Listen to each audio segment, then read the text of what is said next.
Et bonjour à toutes et à tous, nous voilà de nouveau pour cette deuxième journée du printemps de l'orientation consacrée aux premières. Et après, qu'est-ce qui se passe après justement?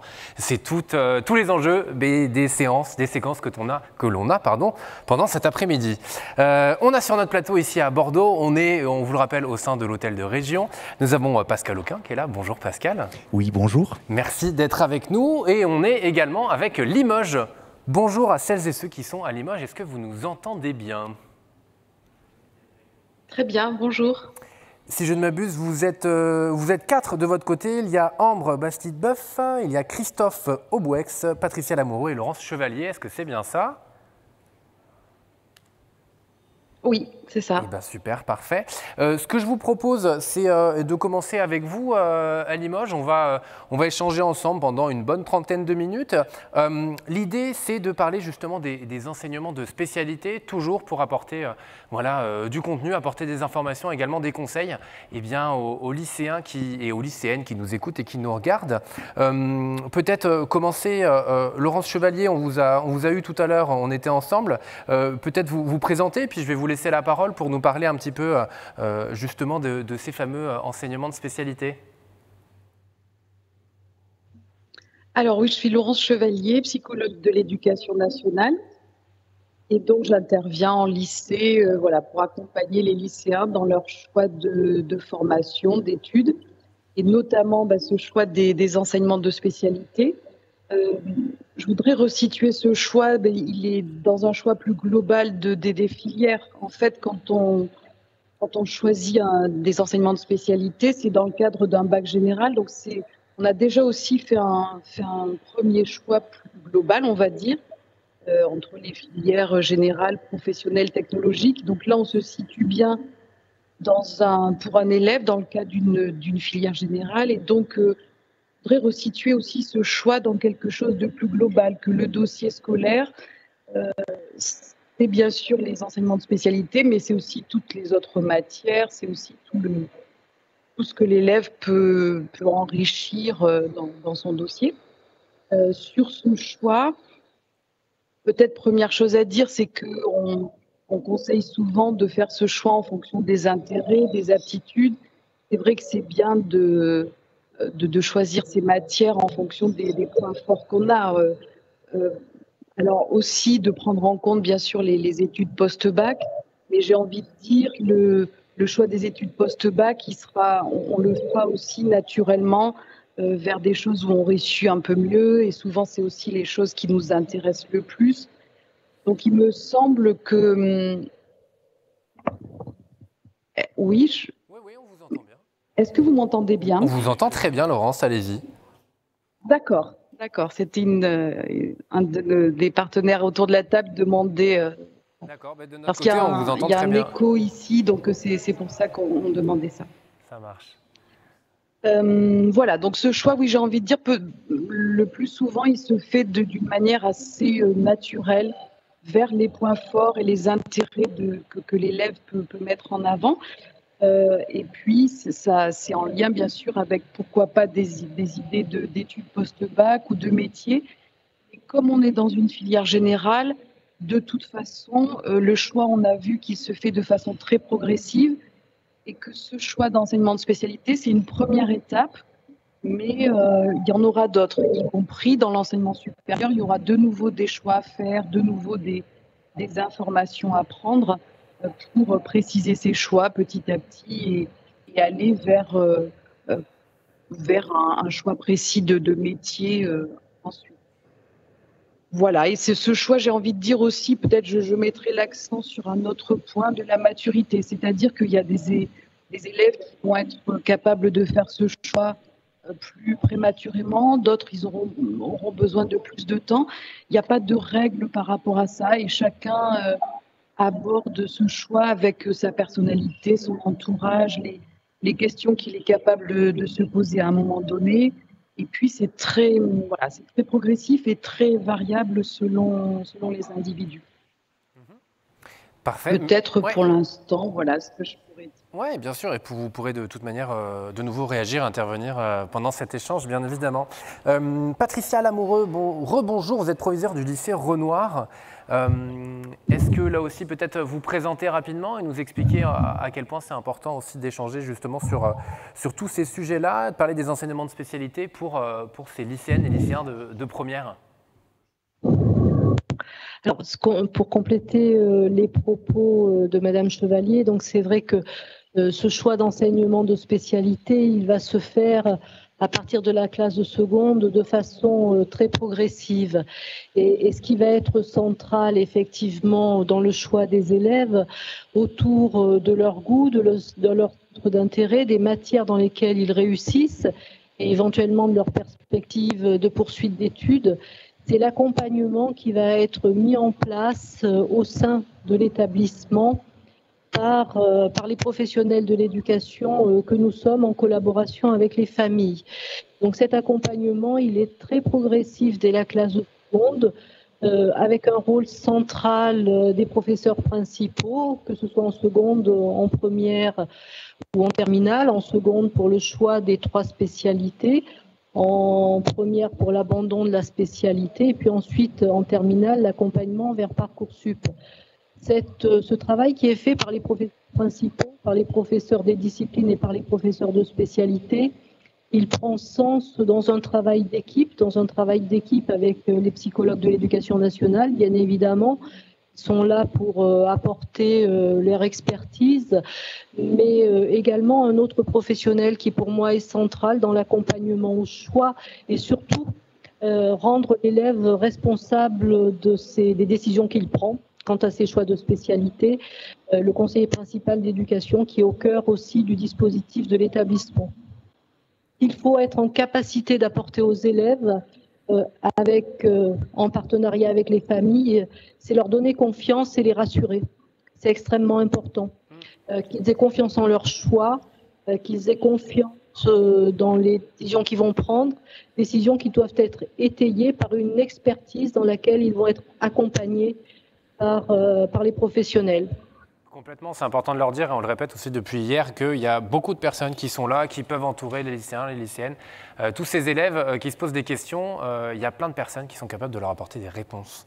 Et c'est ça qu'on essaie de dire depuis hier. Et vous en êtes la preuve. Merci beaucoup. Il y a également avec vous Christophe Aubouex, qui est directeur d'un établissement. Christophe, on va vous laisser la parole et présenter peut-être aussi votre établissement. Bonjour à toutes et à tous. Effectivement, peut-être en préalable, effectivement, j'interviens ici en tant que proviseur de lycée agricole.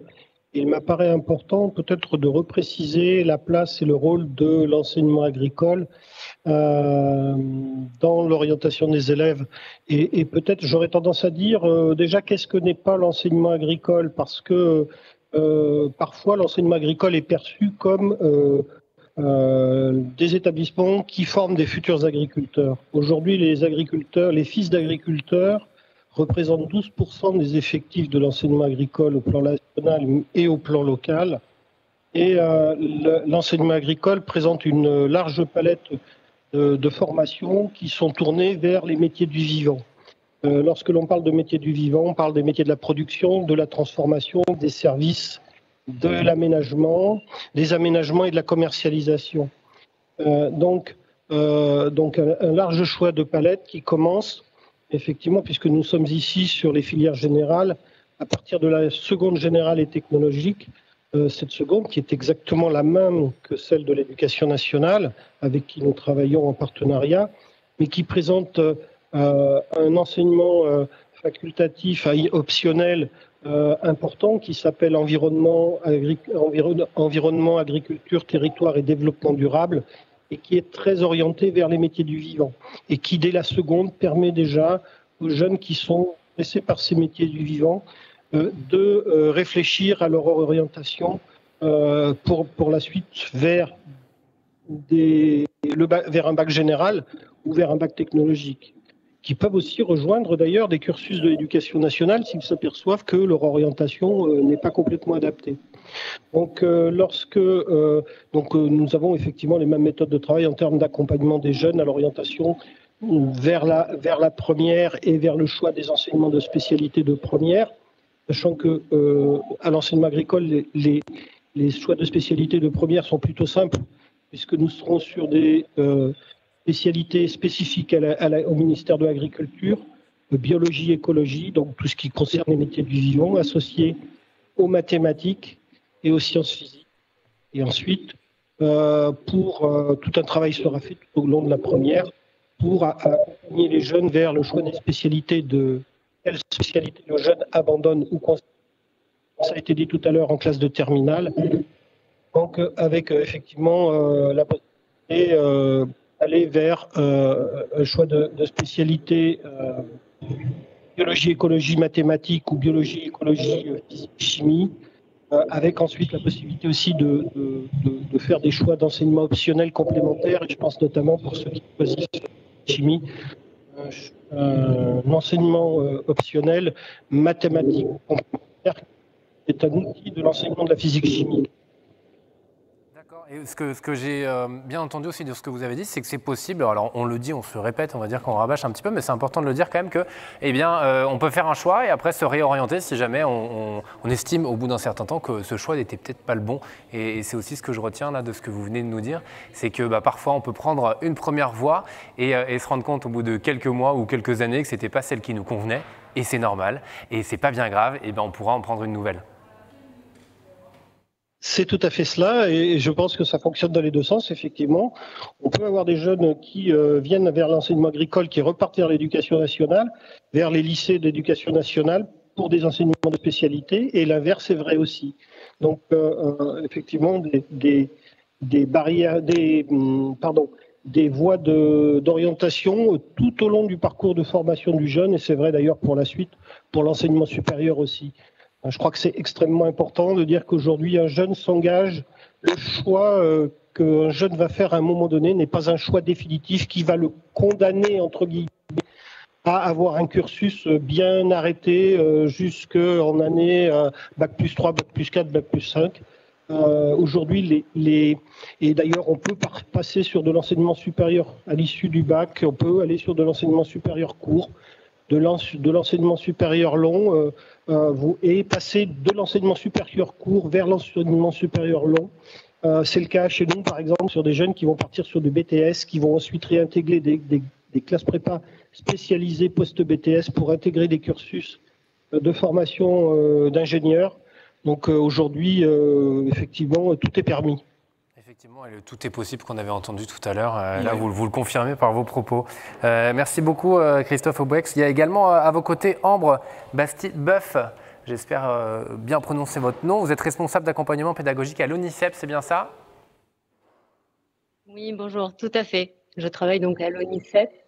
On a un organisme national qui demande de l'information sur les métiers et les formations. Et aujourd'hui, je voulais vous présenter accompagner les élèves dans leur choix des enseignements de spécialité et particulièrement dans leur choix dans ceux qui vont conserver ou ceux qui vont abandonner en passant en terminale. C'est l'outil Horizon 21. Donc c'est un site internet, il suffit de taper Horizon avec un S 21.fr et donc tout le monde peut y accéder. Les élèves peuvent y accéder dès la seconde pour commencer à se renseigner sur les enseignements de spécialité et ensuite en première faire leur choix sur les spécialités à garder et celles à abandonner. Avant de vous montrer l'outil peut-être, préciser que ce n'est pas un outil de décision, c'est bien un outil d'accompagnement de l'élève qui va lui permettre de découvrir des possibles et qui doit l'amener à aller chercher de l'information supplémentaire. Donc, je vous montre comment ça marche. Donc, l'élève arrive sur cette page d'accueil. Il va en première générale et il saisit les enseignements de spécialité qui sont les siens en première. Par exemple, art plastique, histoire géo et humanité. Une fois qu'il a choisi les 3 enseignements de spécialité qu'il a déjà, il valide.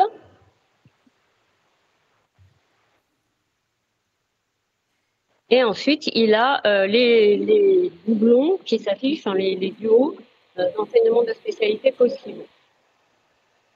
Et donc, en cliquant, il a une jauge qui s'affiche à droite et qui lui indique un petit peu les secteurs vers lesquels c'est les plus pertinent.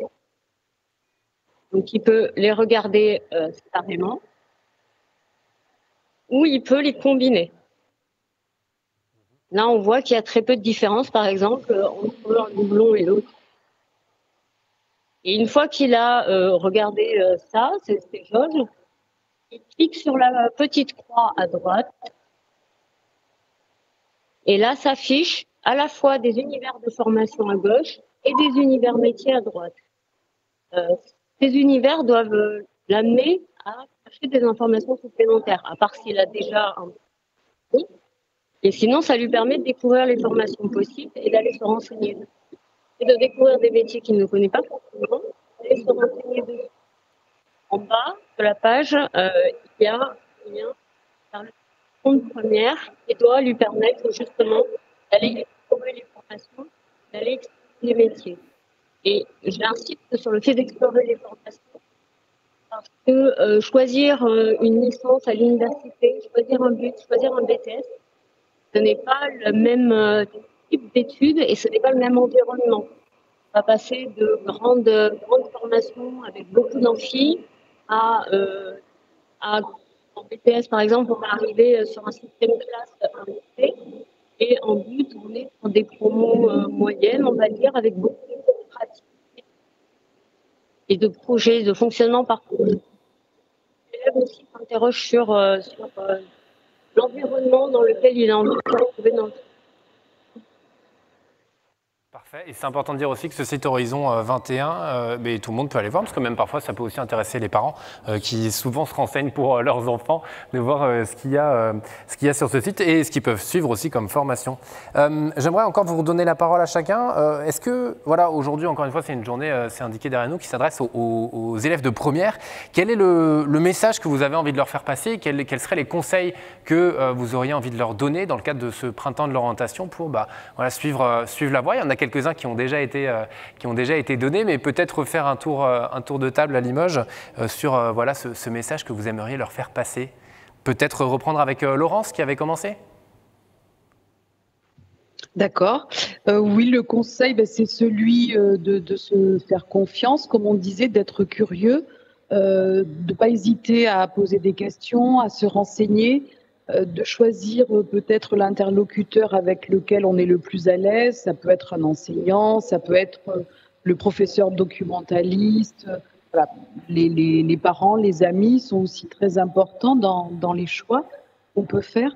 Et puis aussi qu'en première, moi j'ai envie de dire qu'on a un petit peu le temps quand même et que si on se sent un peu perdu, si on a l'impression de ne pas être capable de faire un choix, c'est peut-être pas très grave. Hein, il y a encore quelques mois pour se décider. Du coup, voilà, pas d'inquiétude. Surtout, il y a comme je disais tout à l'heure, selon la maturité, selon l'état d'avancement des questions qu'on a, c'est très différent selon les personnes. Donc, un élève, il peut faire son choix parfois en terminale, au dernier moment, au mois de mars, de faire ses vœux, parce que c'est aussi son caractère, parce qu'il a besoin d'être au pied du mur pour se décider. Et puis d'autres auront besoin de construire beaucoup plus en amont. Voilà, il y a encore une fois, chaque parcours se vaut, quoi. Il n'y a pas de règles générales. Et du coup, il faut avoir confiance par rapport à ça et ne pas forcément s'inquiéter outre mesure. Il y a un petit peu de temps quand on est en première.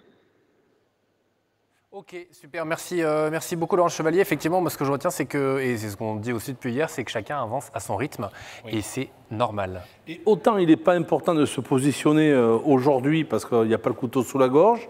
Par contre, il est temps quand même de se renseigner, d'aller être curieux. Il faut être curieux, il faut aller sur Internet. On a vu ce site assez intéressant qui, en quelques clics, vous permet de dégrossir pas mal de choses. Puis comme on le dit aussi depuis hier, et ça c'est très important, il faut oser. Ce n'est pas parce qu'on est jeune qu'on va forcément être mal reçu. Ça peut être dans des entreprises. Il suffit juste d'être curieux et de pouvoir comme ça tracer son chemin dans son avenir. Complètement. Patricia Lamoureux, peut-être également un message à faire passer aux premières, aux lycéennes et aux lycéens qui nous regardent et qui nous écoutent. Oui, la première, effectivement, c'est l'année où on a encore le temps. Donc moi, j'aurais envie de dire se saisir de toutes les opportunités, de confronter ces représentations à la réalité. Donc les opportunités, elles sont bien évidemment dans l'établissement, au travers des rencontres avec des étudiants ou avec des professionnels, mais ce peut être aussi, si on a envie d'un métier, eh bien, faire un stage d'observation. On peut encore le faire en première. On peut le faire soit dans le cadre de l'établissement, soit pendant les vacances scolaires, puisque ces stages-là sont pris en charge par la Chambre de commerce et d'industrie. Donc c'est souvent une information que les élèves n'ont pas et qui est importante à leur donner. Les portes ouvertes, les forums, les immersions.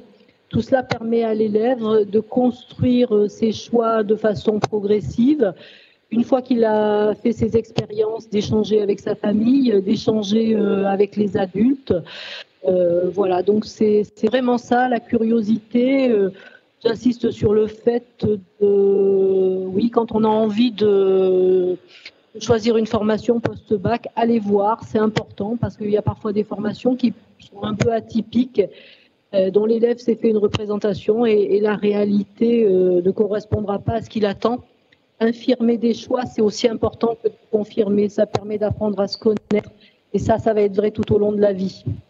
On est bien d'accord. Voilà. Tout à fait. On est complètement d'accord. Christophe Aubouex, également la même question, un message que vous auriez envie de faire passer. Et peut-être aussi préciser eh bien, à quoi ça mène une fois qu'on va dans cette filière agricole, à quel type de métier là aussi eh ben, on peut espérer s'orienter. Je vais effectivement valider tout ce qu'ont dit mes collègues autour de la table. La classe de première est une classe où on doit prendre du recul et anticiper probablement l'orientation post-bac. Pour les familles et pour les jeunes, l'orientation post-bac est parfois très anxiogène. Donc cette classe de première, hormis le choix de la spécialité, c'est aussi un temps de réflexion sur le parcours post-bac à venir, qui fait que l'année de terminale permettra d'aborder l'année de terminale avec plus de sérénité et en ayant confirmé ses choix. L'enseignement agricole, en fait, sur les filières générales, tout comme l'enseignement chez nos confrères de l'éducation nationale, permet d'aller vers, certes, les métiers du vivant, et c'est large de champs, soit sur des filières enseignement court, supérieur court, enseignement supérieur long, BUT, licence, etc. Dans les métiers du vivant, mais aussi des classes prépa pour intégrer des écoles d'ingénieurs ou des écoles vétérinaires voilà, ce sont des formations qui correspondent effectivement à tout ce qui tourne autour des métiers du vivant, sachant que les métiers du vivant, c'est très très vaste. Et on peut trouver son bonheur. Donc, et on a de très très beaux parcours, on a d'excellents et de beaux parcours, je dirais, avec des taux de réussite d'ailleurs sur le bac qui frôlent les 100%, et des taux d'insertion et de poursuite de parcours derrière d'à peu près 100% des jeunes qui ont réussi au bac font de très très beaux parcours derrière sur ces métiers. Christophe Aubouex, moi ce que je retiens, c'est aussi le début de votre propos. Vous nous avez dit que seulement 12% des élèves de filières agricoles sont issus de familles d'agriculteurs. Ça veut dire que la grande majorité, ce sont des gens qui viennent pour apprendre donc ces métiers autour de la vie également, autour des animaux, vous en avez parlé. Et c'est pas simplement l'image de la personne qui va être exploitant agricole, qui vient faire ce cursus professionnel, mais c'est vraiment tout ce qui touche autour de la vie. Et merci d'avoir apporté ces précisions parce que je pense que ça, c'est très important de le savoir. On est bien d'accord. Et pour terminer ce tour de table, Ambre Bastide-Boeuf, on va également vous poser la même question. Le message que vous avez envie de faire passer à ces premières qui commencent déjà pour certains à se poser des questions. Alors, je ne vais pas répéter tout ce qui a été dit, mais effectivement, dédramatiser au maximum. L'année de première, elle n'est pas encore, on va dire, décisive. Si aucune année n'est décisive, celle-là, elle l'est encore moins. Mais être curieux, se renseigner au maximum, aussi bien sur ce qui les attend en terminale, et que sur ce qui va les attendre après dans le supérieur et sur les métiers et les formations qui existent. Je vous ai présenté le site Horizon, mais l'ONICEP a pléthore de sites d'information pour les élèves. Le site onicep.fr, bien sûr. Mais on a aussi un site seconde première et un site terminal avec énormément d'informations, ainsi qu'une chaîne télévision, on va dire ONICEP TV, avec témoignages aussi bien de professionnels que d'élèves, que d'anciens élèves, et ça peut aussi être une manière de se renseigner sur ce qui est possible. Eh bien, on va vous remercier, vous qui étiez en duplex avec nous de Limoges. On va même vous libérer directement parce qu'on craint que la connexion, on est en train un petit peu de perdre la connexion au fur et à mesure.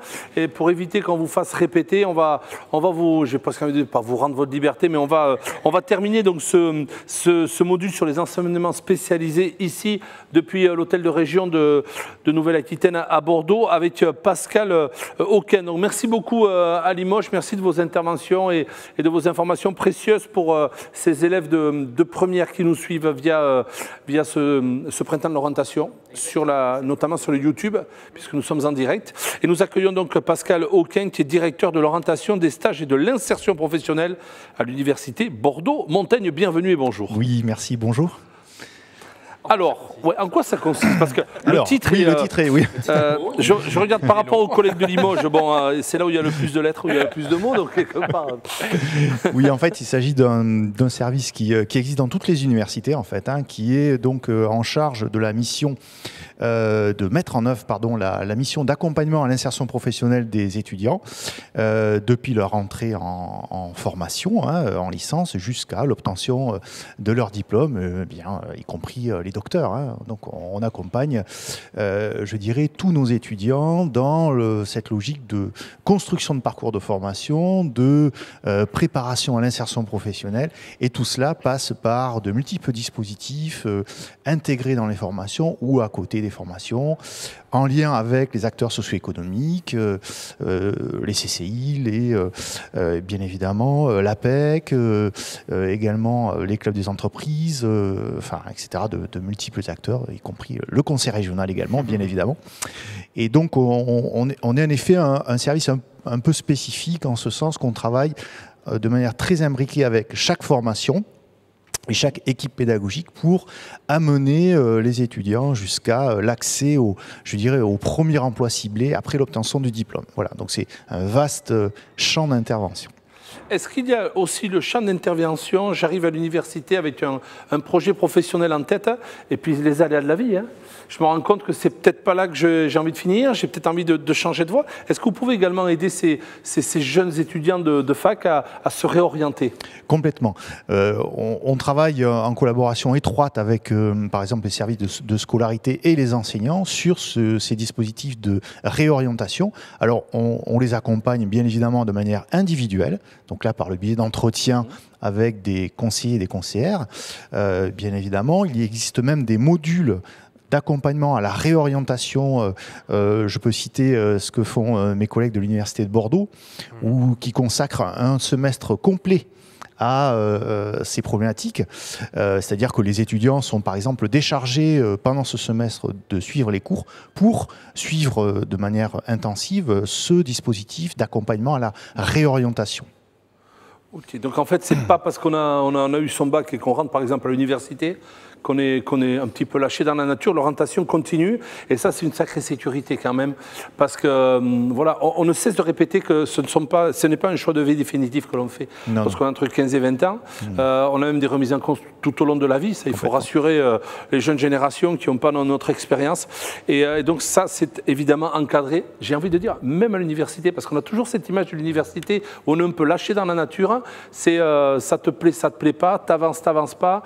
Tu viens, tu repars des fois au bout de 15 jours, alors qu'en fait, y a vraiment un soutien, un accompagnement au niveau de l'étudiant. Tout à fait, tout à fait. Depuis de nombreuses années maintenant, avec les différents dispositifs liés à l'évolution de la licence, la loi ORE aussi, qui a été mise en place là en 2018, a fait que les universités ont développé de nombreux dispositifs depuis, je dirais, l'intervention au niveau des lycées d'ailleurs, puisqu'on travaille énormément avec nos collègues des lycées pour préparer l'entrée à l'université et accompagner au choix, mais jusqu'à la phase de, je dirais, d'accueil à l'université.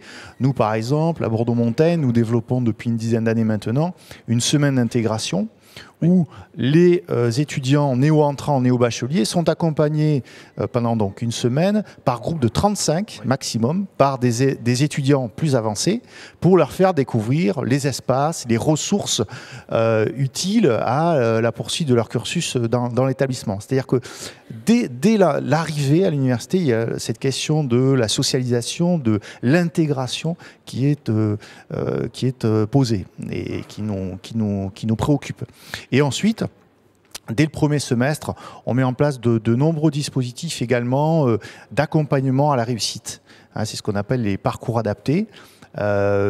Puisqu'on a constaté, alors nous par exemple, nous sommes une université de lettres et sciences humaines, et on a constaté depuis de nombreuses années une difficulté rencontrée par les élèves qui rentrent dans notre établissement au niveau de l'expression écrite et orale.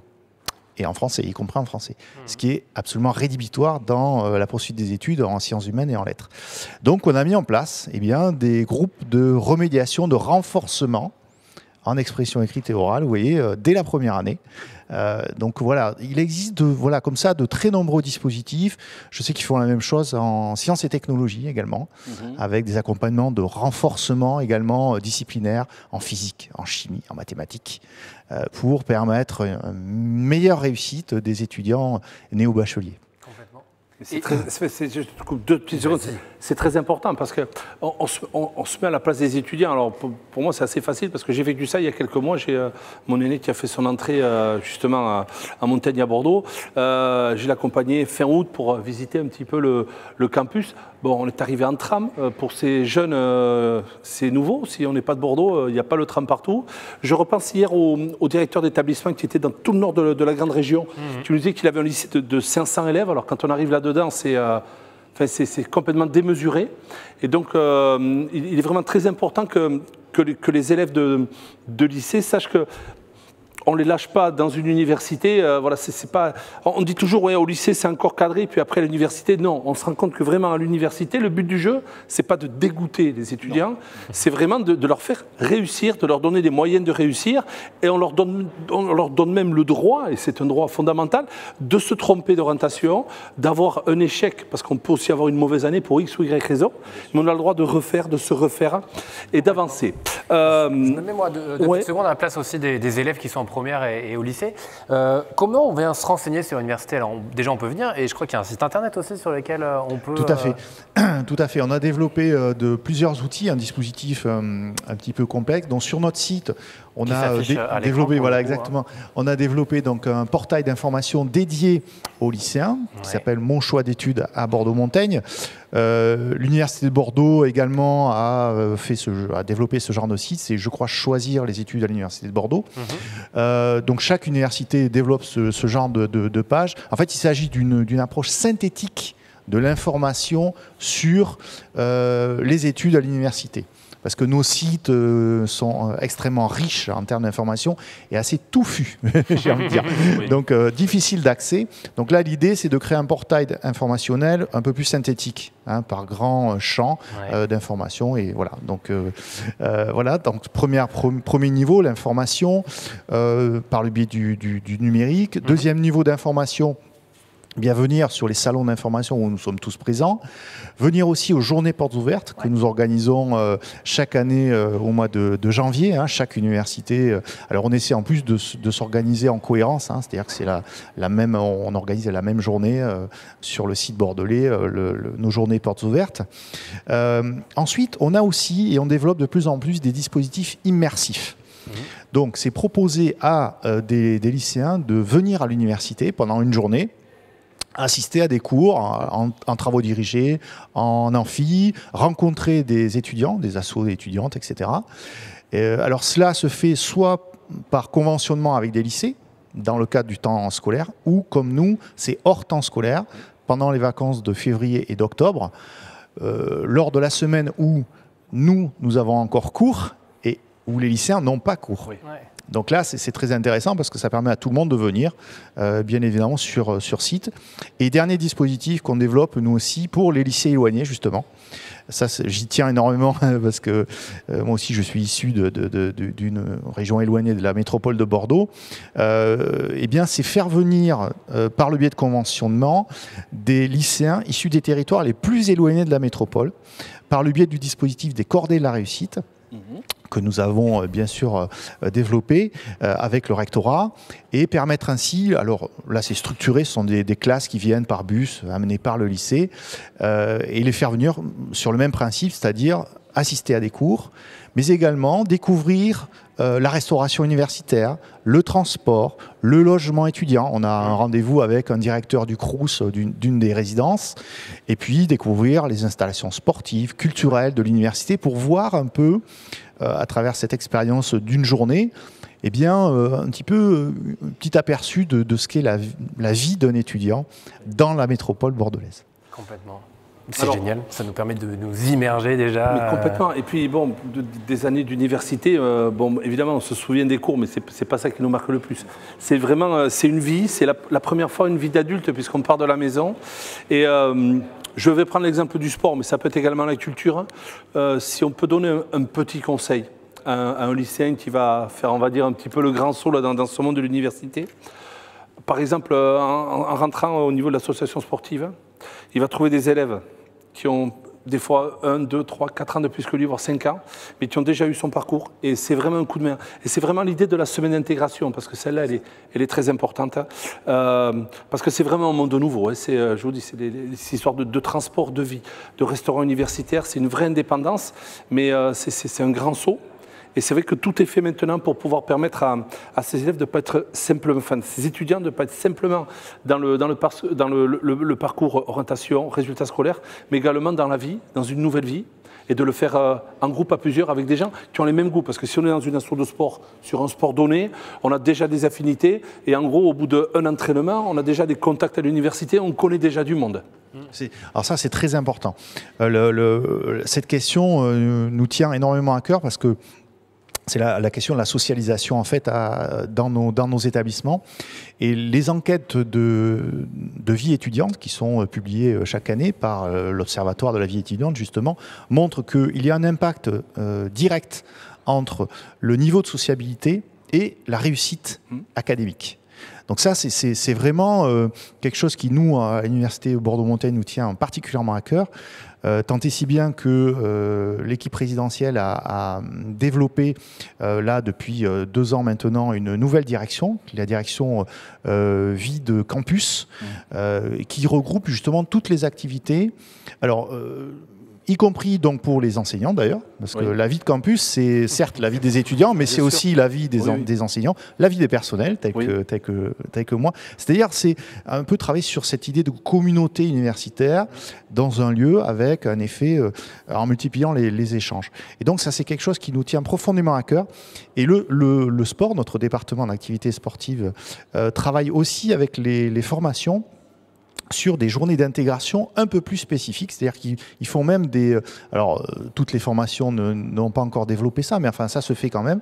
Ils ont développé en plus de la semaine de rentrée, des journées d'intégration complète dans des lieux. Alors ça peut être sur le bassin d'Arcachon, enfin voilà, avec en développant des activités sportives. Alors là, liées aux activités de plein air, mais aussi avec une dimension culturelle et sociale.